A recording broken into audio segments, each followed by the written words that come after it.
Hi, everyone, and welcome back to the Planetarium shows.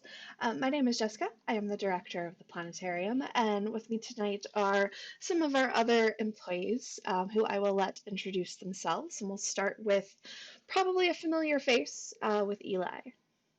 Hi, my name's Eli. I'm a physics and astronomy undergrad at UMD. And then our other student. Hi, I'm Luis. I'm a chemical engineering student at UMD. And then tonight we also have our I forget, Director of Indigenous Programming. That's your new title, right? Yeah. Yes. Good evening. Hamitakiapi, Bushun and Dinue Magniduk. Jim Rock here.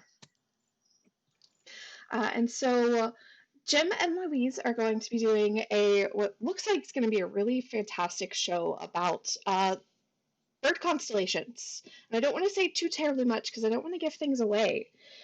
So before I hand it over to them, if you do have any questions throughout the show tonight, feel free to leave them down in the comments. Eli and I will be watching those and we will relay them back to Jim and Louise.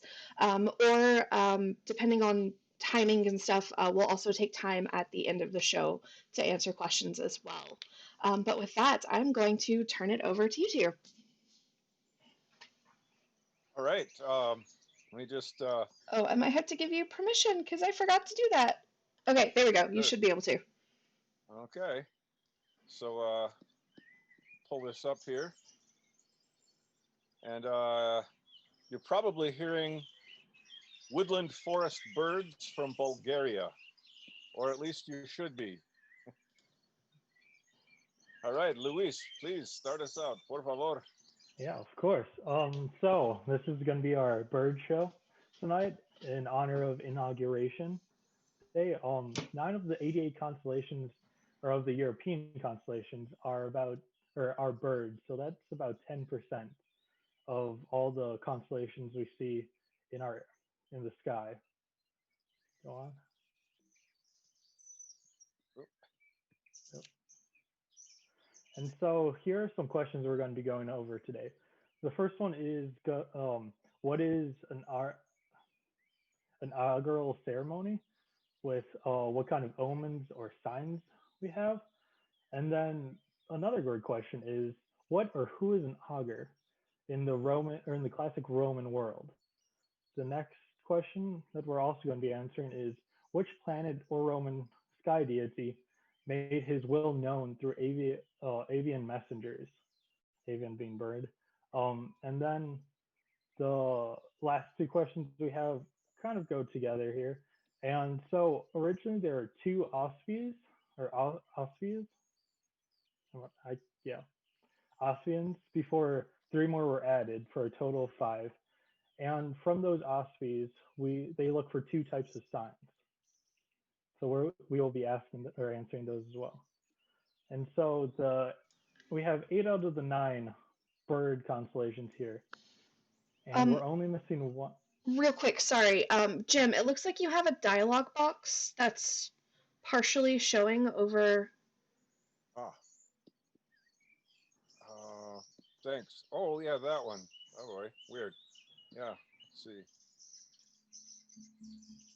Sorry, I just wanted to make sure that we could see everything. That one. Sorry. Yeah, and while I'm out of there, let me stop this. We'll be going back and forth to a few different things, so please let us know if something's stuck.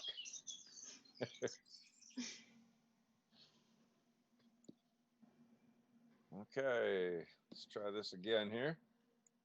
So yeah, we have 8 out of 9 on the pictures below. Which one's missing?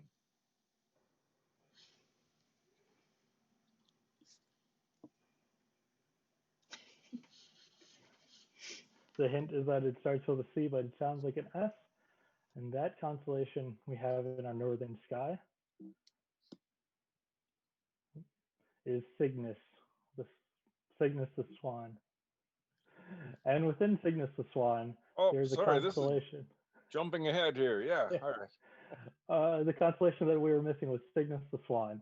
And within Cygnus the swan, there's actually a Pelican nebula that you see off to the right. So that will complete all of our 9 bird constellations. Here's another picture of the nebula. So since we have this number 9, um, it's a number that's very important to many cultures. It's a feminine number because of the 9 moons of pregnancy. This happens to be a design called the Enneagram, and there's some research that says it may have come from Persia. Um, so you'll notice that the 3, 6, 9 are in a triangle, and that allows for 6 others. So my wonder was how many of these 9 are northern and how many are southern? Could we possibly get 3 and 6? Um, well, as you can see, that didn't quite work. Most of them are south. Now we're going to tweak this a little bit, but it looks like 7 constellations are below the celestial equator. Just to remind you, when you take the Earth's equator and you stretch it out to the stars, as if you could do that, it goes through Orion's belt, for example, the 3 stars there. Anything then is below that is in the southern hemisphere or above the northern. And so Aquila, the eagle, is a little of both. So here's some nice artwork from the Greco-Roman, bit of Babylonian in there, Egyptian, from Annette Lee. So we zoom in here. You'll see a few things with wings. And one of them being a flying horse. Somehow, yeah, it flies, but I hope we're not breaking any bubbles here, but it's probably not considered avian.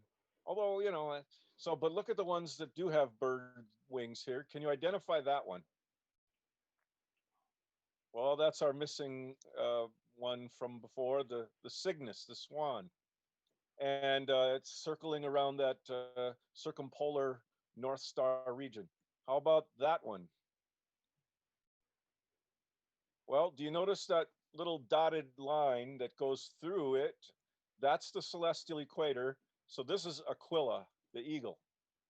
And then way over here in the far corner is the phoenix.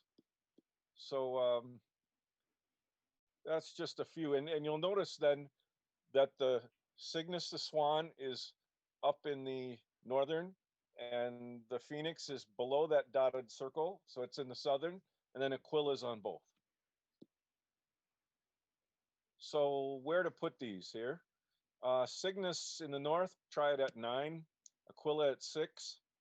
But wait a minute, what about circling vultures? You know, you kind of wonder if maybe we should have a vulture since they're known for their circling.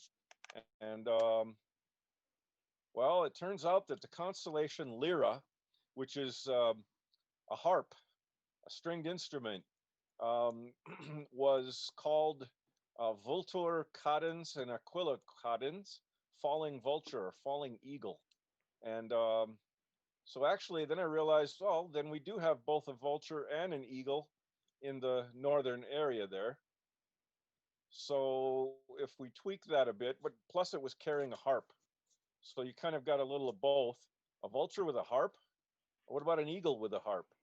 That made me think, of course, of the harpy. That's a bad pun, but a lot of times these are just memory tricks that get associated. So what's really awesome about this harpy, look where it goes through Central America and South America. And look at that head there. So I'll play you the audio from this.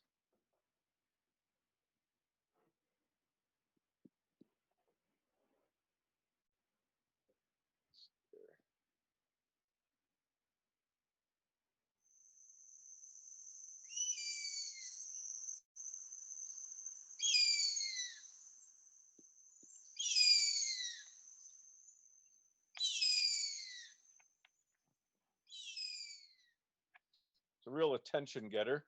And these are very large, and those talons, and so it kind of sends fear into most creatures. And so here's how to draw dragons. My granddaughter is an artist, so I got her this book a while ago. So there's the, Zeus would send these harpies out to torture this guy he didn't like. Every time the guy was getting so hungry and he had some food in front of him, the harpies would come and steal the food or mess it up. The harpies are probably storm winds. So now we can look at the diagram again and wonder, well, if we've got a vulture in Lyra, and we also have the eagle in Lyra, let's switch the phoenix, since it's mythical, and put the mythical phoenix in the middle. Now we actually have three triangular northern references to a swan, a vulture, and an eagle. So then we leave the others for southern hemisphere or the mythical phoenix. So is Aquila northern or southern? I guess we'll just say yes. All right, Luis. And then we're going to start answering those questions here with the first one being who or what is an augur. And so the basic thing of who is an augur is someone who interprets the will of the gods. Because back in ancient Rome, they used to have about 13 major gods, and those gods would influence what um, the empire would do, from different things like going to war or elections. So these augurs would interpret what the gods wanted the empire to do through birds. And so, yeah. And then the most famous god that they had, or the king of the gods that they had back then was Jupiter. And so most of the time, these augurs would be looking for what Jupiter wanted them to do. And kind of just looking, like I said, if when they would hold elections or if they would cancel some sort of event, they would all just interpret this the from the gods in a way. And to become a augur, you at first you just had to be rich, basically. But then by the turn of the 300 BC, they started allowing more augurs to happen because they stopped monetizing, or what's it called, monetizing it. So you wouldn't get money from it. So pretty much anyone could start being an augur. So that's where they ended up with 9 augurs. Well, And again, there's that cosmic number 9. yes.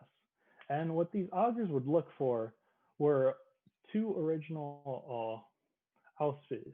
That one would be just the sky, like since they were trying to interpret Jupiter, things like thunder, lightning, rain, sometimes wind, depending on what state those types of weather occurrences happen, they would decide what to do. And the second major one was birds. So depending how different types of birds flew, how they would migrate and stuff. And some of the main birds that they had were ravens, crows, owls, and hens that they would be looking for either a favorable omen or an unfavorable omen. And then from those two, 3 more were added. And those started to include, wait, is there another slide, Jim? Yeah, there we go. The added 3 started or became birds feeding, so more of the bird type of what's that called, behavior, pretty much, not just like flying or if they were present. They started looking closer at the birds, such as chickens in this case. And then they would also look for quadrupeds as well as portents. So those are just different things that they would be looking for signs. And the 2 types of signs that they would be looking for would be the imperative and oblative. So imperative means they're requesting. So like they would be asking Jupiter if they should do this or if they were allowed to do this. And they would interpret it as a yes or no. But then the second sign they would look for, which was oblative, was if they thought a bird migrating in a certain way was Jupiter telling them they should be looking to do or to have an election or have war or something. of that stature. And I don't see this written here in these wiki articles, but generally the left side was that Latin word sinistra, sinister. So if something appeared on the left side of the auger, probably was not a good sign, and if it was on the right side, it was favorable. So here we see the list of these again. Whoops. And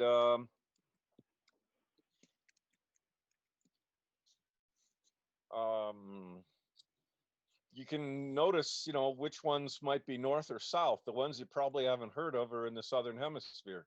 So we'll be looking at where they are and which birds they're named for. And this first one is apus. Apus is from the Greek word for no foot, no feet. And in this early drawing from 1603, I guess they thought the bird of paradise did not have feet.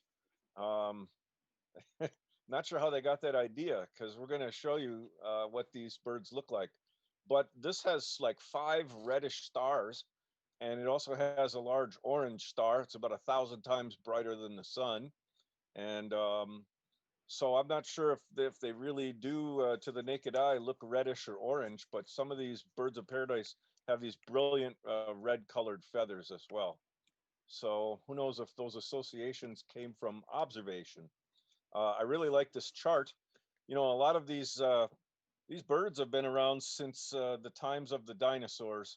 I believe in what I was reading, maybe anywhere from 10 million to 74 million years back, especially for a lot of these. These are from places like Papua New Guinea in Australia. So I'll play a little YouTube video here if you allow me to show you what these birds are, and then when we see how certain stars move, maybe we'll see why they inherited certain bird names or characteristics. So I'm going to have to jump out of this and stop sharing my screen for a moment so that I can pull it up on this other one and then try it again.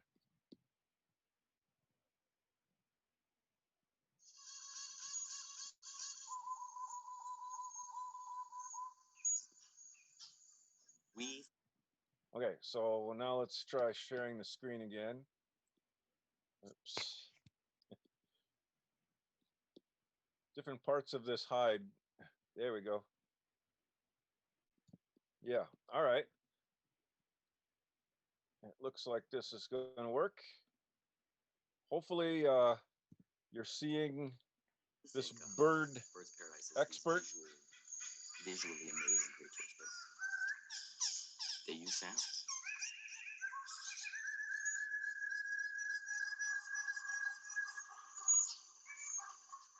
It's a jungle out there. When most people think of birds of paradise or look at pictures of them or video, they're not thinking about them as being interesting acoustically. But yet, when you step back and you bother to pay attention to sound of birds of paradise, you realize that the kinds of sounds that the males make in courtship or prior to courtship are nearly as phenomenal as the way that they look and behave. And this usually is something that begins as a long distance way of attracting females to the display site. So males have a vocalization. I always think of it as their private vocalization or their main territorial vocalization or their main advertisement vocalization.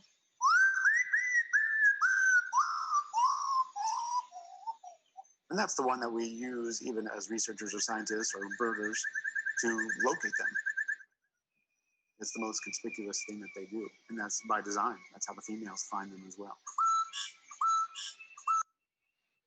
Then in the process of courtship display, there's a whole range of other sounds that are also given, but they're much less conspicuous, much less commonly heard by us.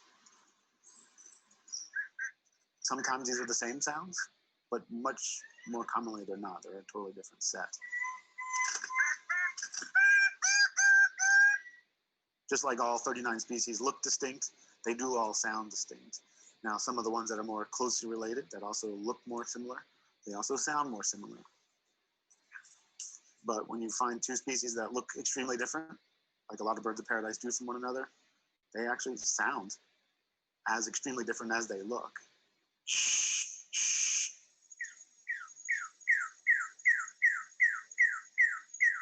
Even though there's a huge amount of diversity in the types of sounds birds of paradise make, I would say most people still think of them as being these more crow-like, quack, quack, quack kind of sounds. And no doubt, a lot of species do make a plain, not that interesting sounding kind of crow-like squawk.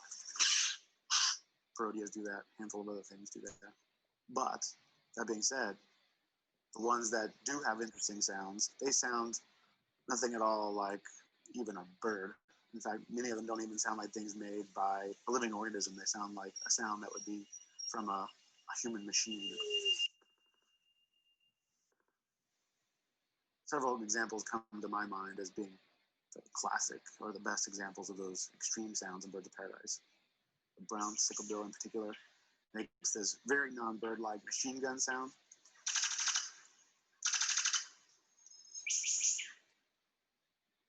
Another one of the greatest sounds is the male king of Saxony that gives this very unnatural sound that's just unlike anything you've heard before, certainly coming out of the mouth of a bird.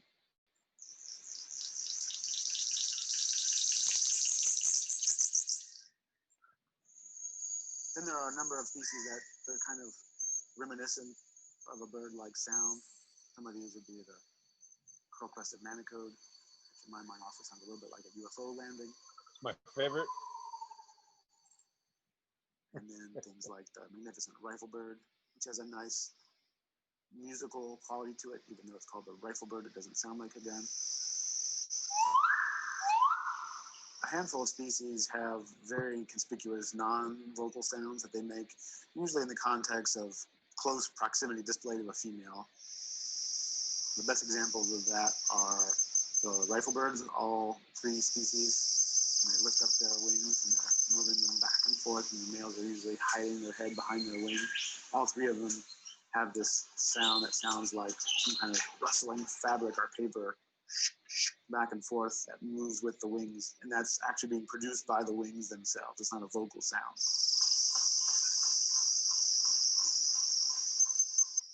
The superb bird of paradise is another really great example, where during the main display there's this snapping sound. He's doing something with his wings, and it looks like with his tail, where he's moving them out quickly, creating like a whip-like snap. I think the thing that I find the most intriguing or interesting about sounds of birds of paradise is that for literally centuries, people have been so focused on the way that they look, and that's obviously for good reason. They're pretty awesome, pretty extraordinary. But sound is just another extreme thing, just like the colors and the behaviors, in that they've evolved as much diversity in the way that they use sound for courtship and for attracting females as any of the other kind of ornaments that birds of paradise have. And that's what really makes sound special in birds of paradise.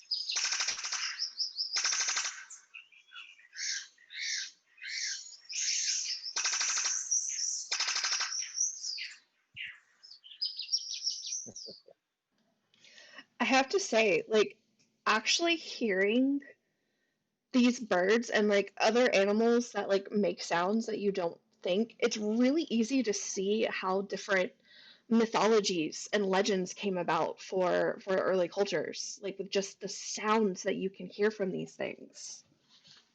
Yeah, exactly. And they're very otherworldly. And, you know, it really makes me wonder, okay, if these really are the relatives of dinosaurs, you know, what kind of sounds did they make?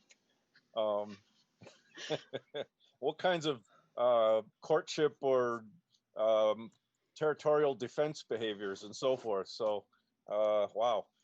But when you project these onto the sky, it's like we're hearing the stars. And because in some of our indigenous cultures, as we'll be getting to shortly here, we actually see bird behavior in those circling flying stars. So apparently, those of our relatives in the southern hemisphere that we share this planet with, some of those birds are migrants, neotropical back and forth. Um, so they're known in both northern and celestial hemispheres, and certain times of year we can see those stars. Some you'll never see unless you go there. I was able to live in the southern hemisphere for about a year, and it's wonderful to be able to see some of these guys. All right, so we'll go back and see what's beyond Apus. So Apus doesn't really sound like bird of paradise to me, and plus you saw they had feet, so um, so I'm not sure why they would say it has no feet. All right, hopefully we'll see. There we go. And Aquila, the eagle, please, Luis. Yep, Aquila. So the next word we're going to see in the constellation is an eagle, kind of where humans like to just see symmetry in things.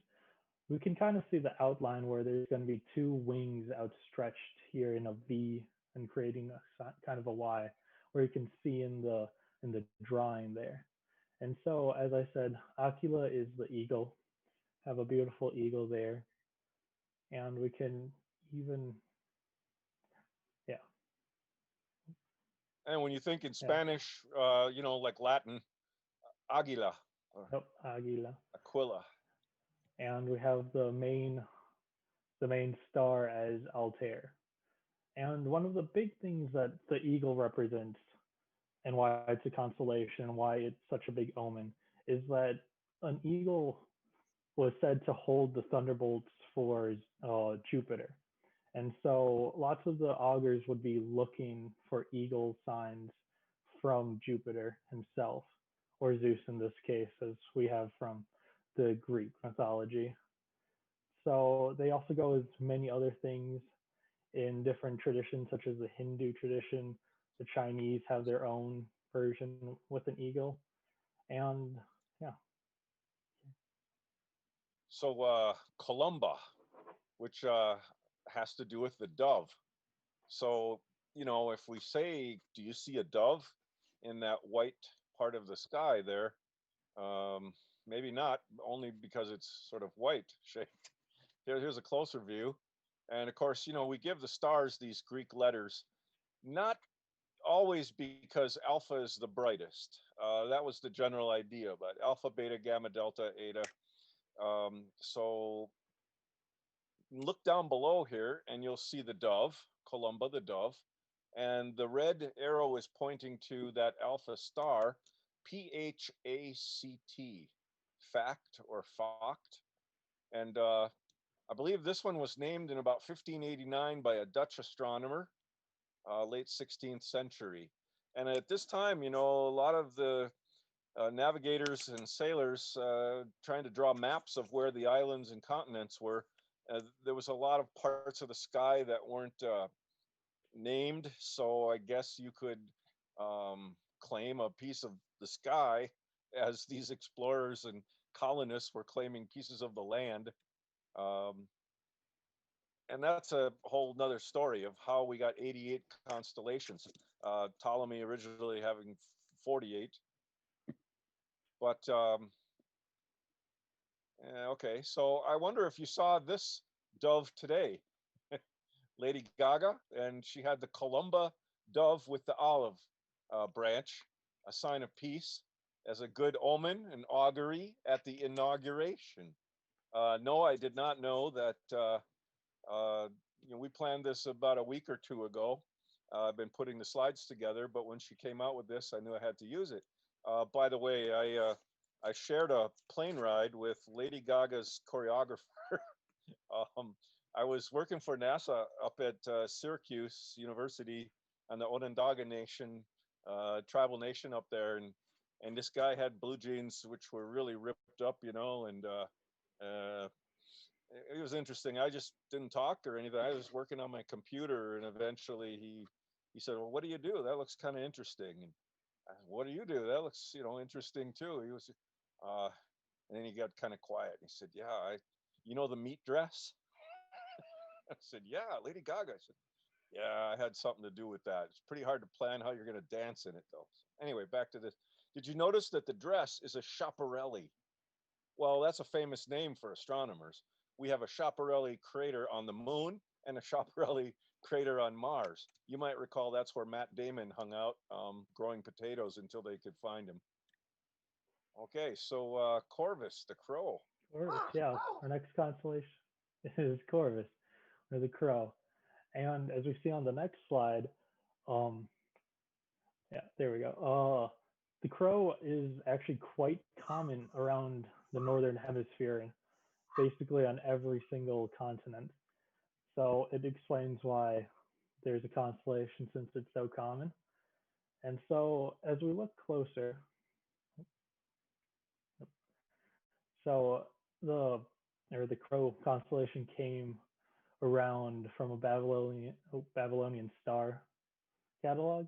And yeah, let's go to the next one. It's in the southern hemisphere. And it's actually, yeah, there's also a part of the Ursa Minor, right? Yeah, Ursa Minor. Yeah. Yeah, it's they have it on the Hydra, the water snake. It's weird though, if crows are a northern hemisphere bird primarily, why did it end up on this southern hemisphere? Again, Yeah. probably because these northern sailors were lost or something and they missed the birds of back home. I don't know. Yeah, or they were trying to come up with some like a Yeah. quick animal, and all they see are crows. And so crows are actually, or it's kind of funny also with the pop culture reference to crows is that, so back a while ago, Marvel or asked Neil deGrasse Tyson where, or not Marvel, DC should ask or ask Neil deGrasse Tyson on where to put kryptonite or Superman's home planet. And so he took a while thinking, and he decided to put it in Corvus, or the Crow constellation, because Smallville's high school mascot was a crow. So there they put it into the sky for the DC universe. So where fact and fiction come together, where our mythology becomes, you know, more like a metaphysical reality.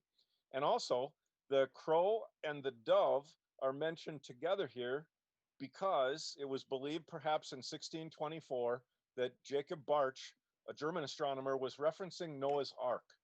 And when it looked like, you know, after all those 40 days, 40 nights, whatever, that the water might be going down, he released a crow and a dove together. So that's because there's a large ship, Argo Navis, which might have been a reference to Noah's Ark. So again, these are kind of the what ifs of how these star stories began.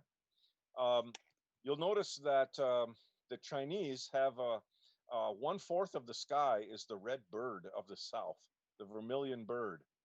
And because the moon circles around, the Earth every month, and that means it has 28 phases, 14 of gaining light, 14 of losing light. About a day and a half we don't see it. 1/4 of the sky would be 7 mansions, as the word is translated in English. So you'll notice that Gamma Corvus is part of this vermilion bird. So, and it's also related in Japanese, Korean, and Vietnamese.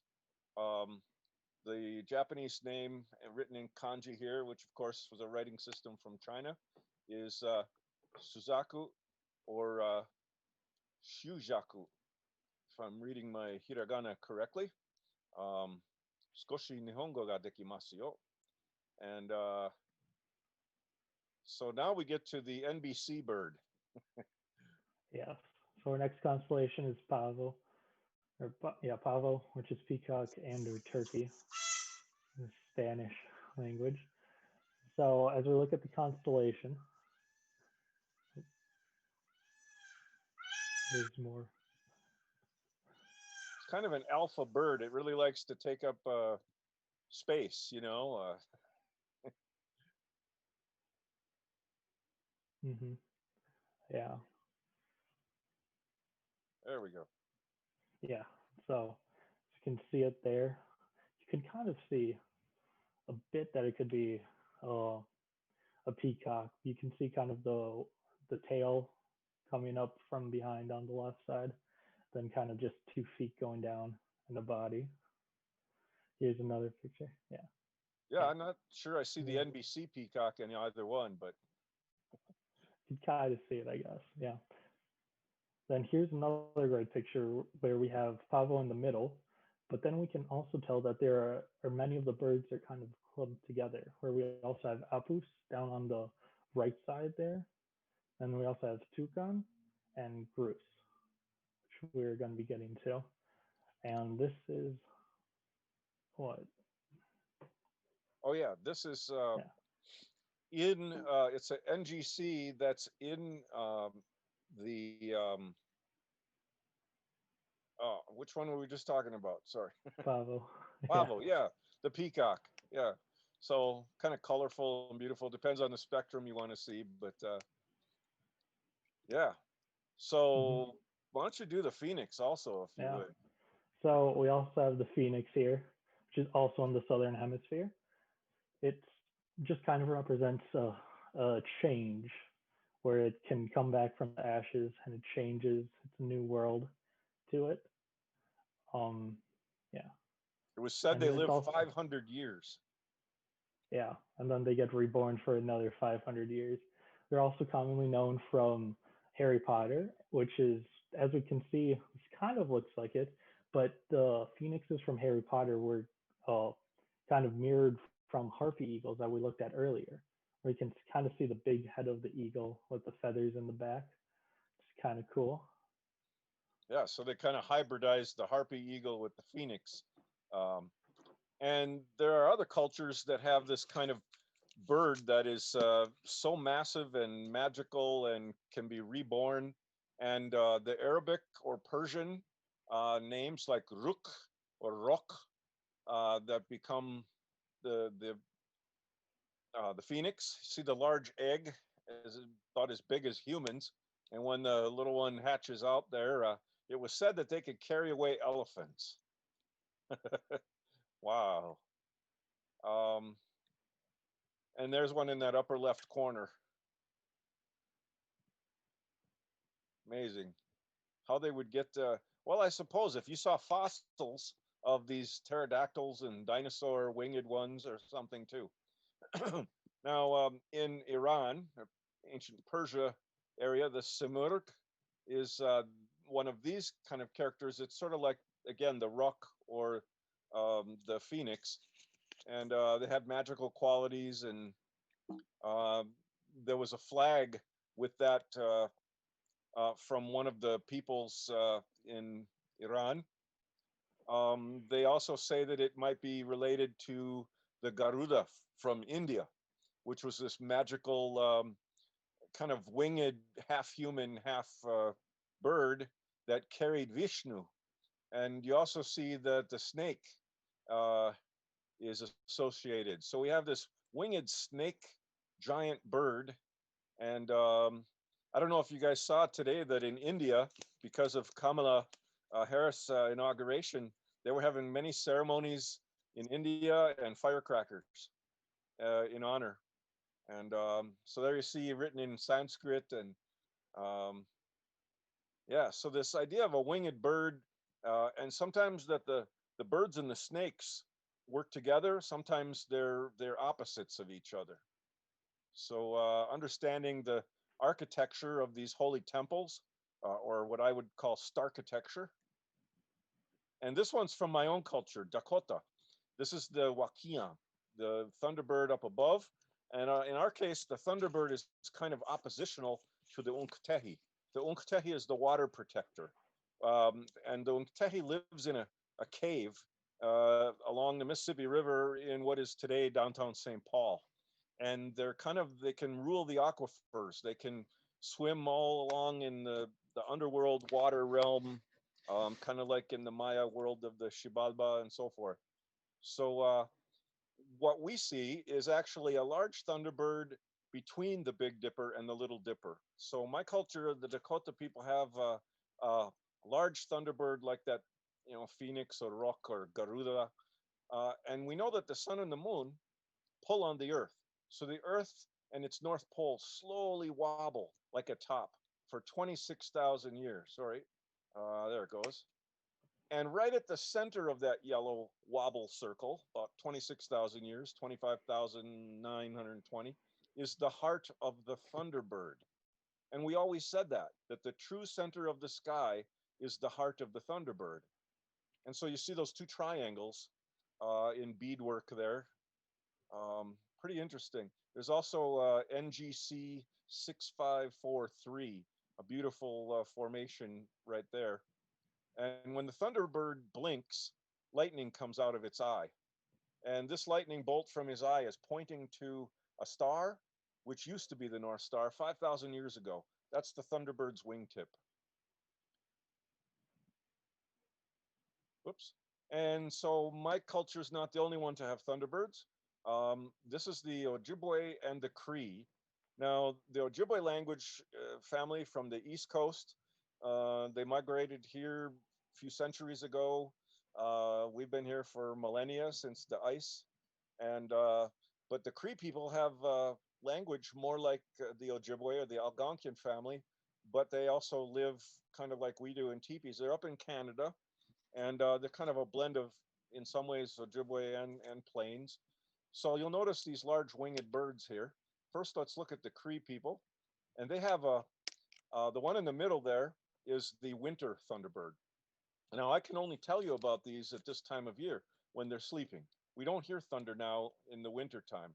The snakes and the thunderbirds, the bears, they're all sleeping. That's when we can talk about them and give you some of the stories.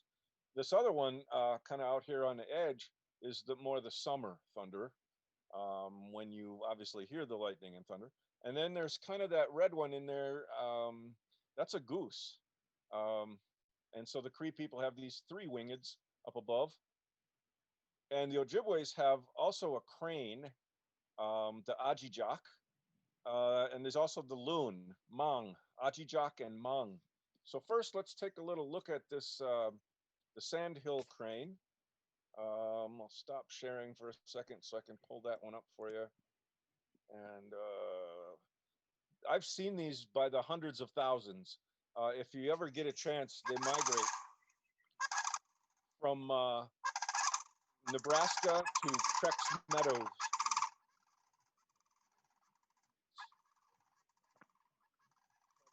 Screen with you again here.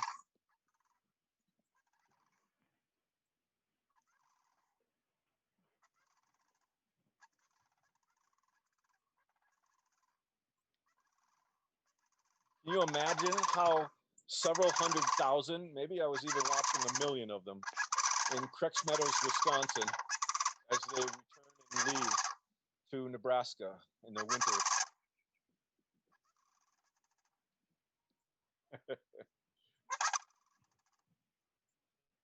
Sort of this prehistoric sound, yeah.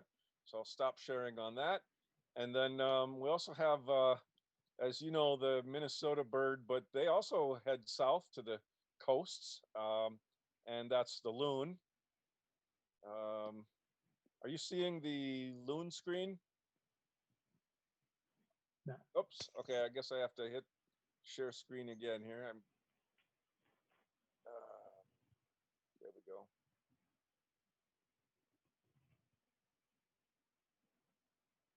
Okay. Sorry, the little panel of our faces keeps covering up my places. There we go. So this beautiful loon sound, of course, everybody recognizes, but we have to share them. Whoops, that's a commercial brought to you by loons. Oh, all right.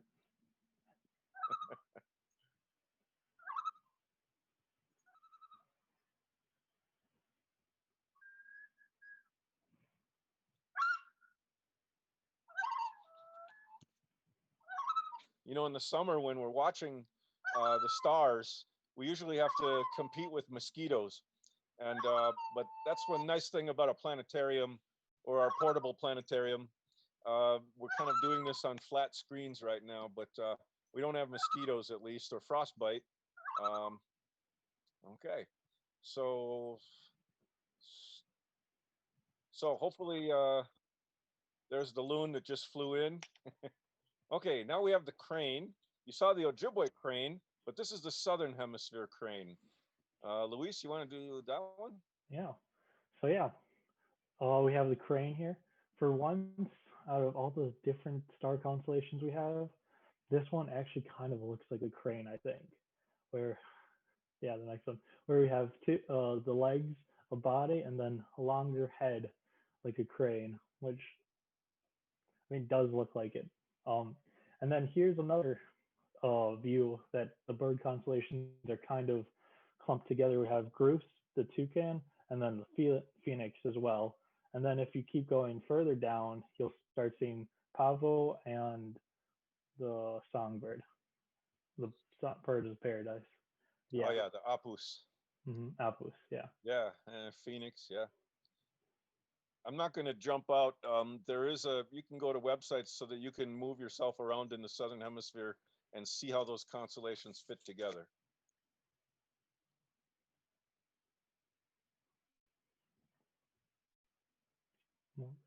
And then this is one of the nebulae. It's called the Spare Tire Nebulae, and it's in the crane, which is Bruce.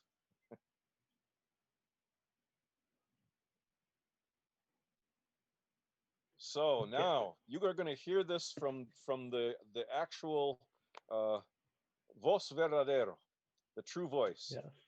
So the next culture we're going to be looking at is the Mayan culture in Central America, which we're going to be looking at Quetzalcoatl, which is a feathered winged serpent. Yeah. Keep going. We're going to be looking at a Maya star map here from some of Jim's connections, I guess, where they have listed 29 different Mayan constellations that they have acquired or found in writing. Yes. So those are the list. And so the ones that are referring to birds is the first one is going to be Men, which is an eagle. And the second one, yeah, the second one that we're going to see is going to be Sikin, or a bat or an eagle, which is said to be coming up from the underworld, kind of as an ominous presence, I believe. So, yeah. And then we have the Kukulkan, which is, well, this is a Quetzal, but then the Kukulkan is kind of just the same amount as Zeus or Jupiter for the Mayan world, where he is the great creator, basically, and he comes around with kind of like the same prophecy ideas that the Romans and Greeks had interpreted. And are we going to watch the video of the temple at all? Or, yeah. We'll pull this up for you here. Stop share, and this is amazing. This if you ever get to go to the pyramids down there, let's see, get it started here, and then I can jump out and share screen with you.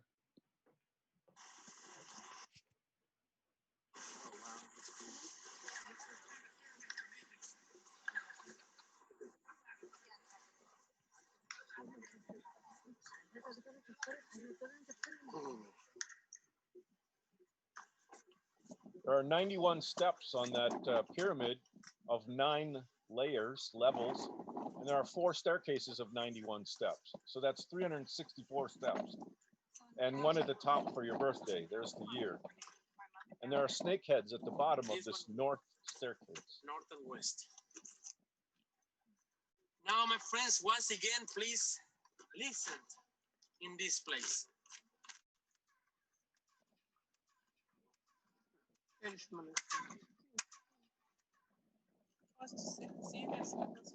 same like that one. That means that only standing aligned to this staircase that is the north and that one that is the west, we can hear that noise. But amigos, it's not only clap for clapping. Remember, this temple was built in honor to Quetzalcoatl Kukulkan, right? And Quetzalcoatl Kukulkan is a representation of a bird on a snake. Amigos, that noise is one of the 400 voices of the quetzal, the bird. So my friends, we have the noise of the bird. Where is the noise of the snake? Listen, please, not only this noise, right over there. You're gonna hear the noise of the snake. How? Listen.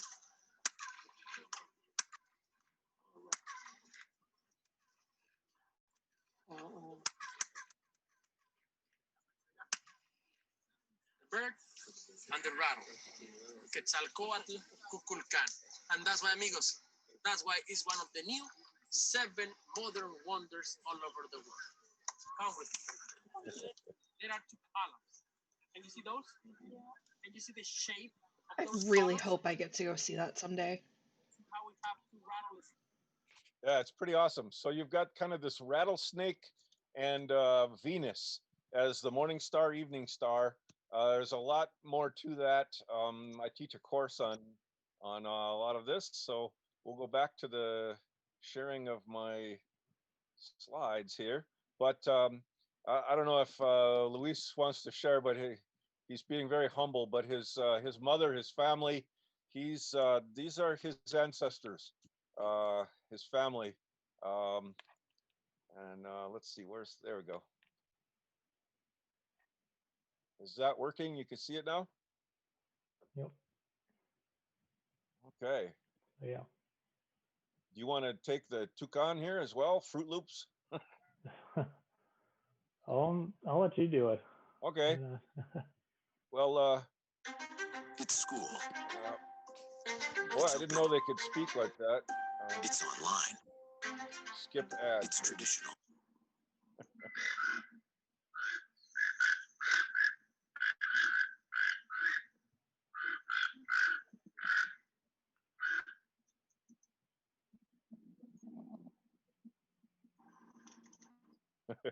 Okay, so they make an interesting sound. I think my favorite so far, the bird of paradise, though. It's a pretty hard one to. So anyway, here's some of the different varieties of toucan, and they're beautiful, but they'll take your finger. So don't be, oh, here, birdie, kind of. Now, somehow, does that shape look like toucan for you? And the SMC stands for the Small Magellanic Cloud. So toucan, toucana, and it's a South American bird, of course. Now you can see it in the context of the peacock and okay, there we go with some illustration to it, and the Small Magellanic Cloud. So there's a closer view with a bigger telescope to see that we're kind of looking off to one of our neighbor galaxies here.